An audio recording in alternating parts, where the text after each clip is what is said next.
2011 সালের 1 মে সিচুয়েশন রুমের ছবি। ঐতিহাসিক এই ছবি যুক্তরাষ্ট্রের জন্য খুবই গুরুত্ব বহন করে।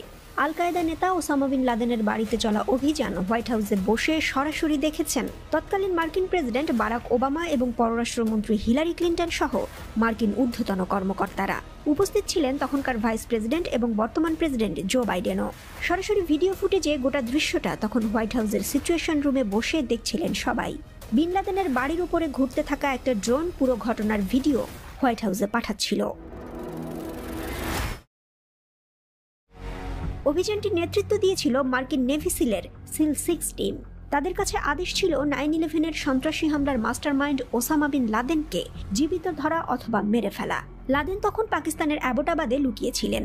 সফল হয়েছিল অভিযানটি। এর কয়েক ঘন্টা পর তৎকালীন মার্কিন প্রেসিডেন্ট বারাক ওবামা মধ্যরাতের পর সম্প্রচারিত এক টিভি বার্তায় ওসামা বিন লাদেনের মৃত্যুর খবরটি ঘোষণা করেন। I can report to the American people and to the world that the United States has conducted an operation that killed Osama bin Laden. সংবাদটা অবশ্যই যুক্তরাষ্ট্রের জয়ের কথাই বলে। শেষ পর্যন্ত তারা মোস্ট ওয়ান্টেড টেররিস্টকে সন্ত্রাসী হামলার 1 দশক পর হত্যা করতে সক্ষম হয়।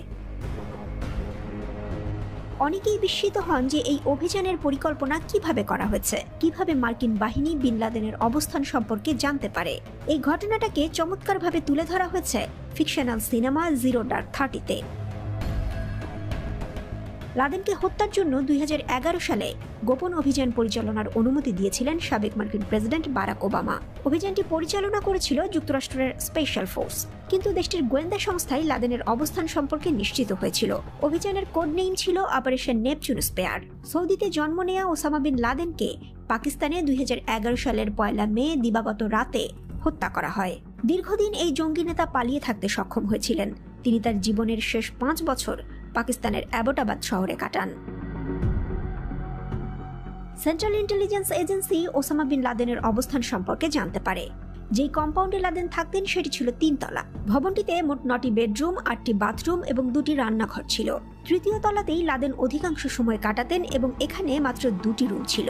দীর্ঘদিন ধরে সিআইএ এই বাড়িটিতে নজর রাখে। তারা নিশ্চিত হয় যে বিন লাদেনের পরিবারের সদস্যরা সেখানেই বাস করত।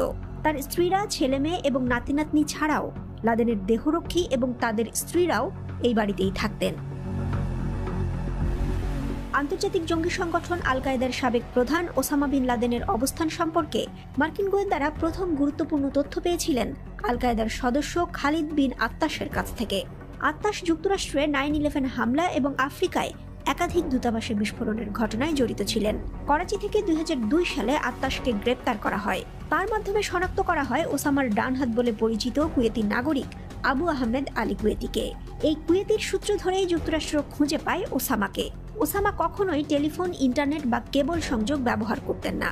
তবে বিভিন্ন শহরে থাকার সময় তিনি মাঝে মাঝে ডিশ অ্যান্টেনার মাধ্যমে আল জাজিরা টেলিভিশন দেখতেন বলে জানা যায়। আফগানিস্তানে যুক্তরাষ্ট্রের সামরিক ঘাঁটি থেকে এই অভিযানটি পরিচালনা করা হয়। স্পেশাল ফোর্সের বিমানে অ্যাবোটাবাদে পৌঁছতে সময় লেগেছিল প্রায় 1.5 ঘন্টা। বিশেষ কমান্ডো বাহিনী সিল টিমের সদস্যরা দোতলায় ওঠার সময়ই লাদেনের 23 বছর বয়সী ছেলে খালিদকে দেখতে পায়। সিঁড়িতেই গুলি করে মেরে ফেলা হয় খালিদকে। বিন লাদেনের ঘরে ঢুকে একজন সিল সদস্য তার উপরে ডাবল ট্যাপ শট চালান। বিন লাদেনের বুকে আর বাঁ চোখে গুলি লাগে। স্থানীয় সময় রাত 2টো, অর্থাৎ আমেরিকান সময় সন্ধ্যা 6:30টায় জালালাবাদ বিমান ঘাঁটিতে হেলিকপ্টারগুলো ফিরে আসে। আর গোটা অপারেশনটাতে সময় লাগে প্রায় 3.5 ঘন্টা। পরবর্তী সময়ে আমেরিকার পক্ষ থেকে বলা হয় সৌদি আরবের সাথে আলোচনা করে আল কায়েদা নেতার লাশ গভীর সমুদ্রে দাফন করা হয়েছে।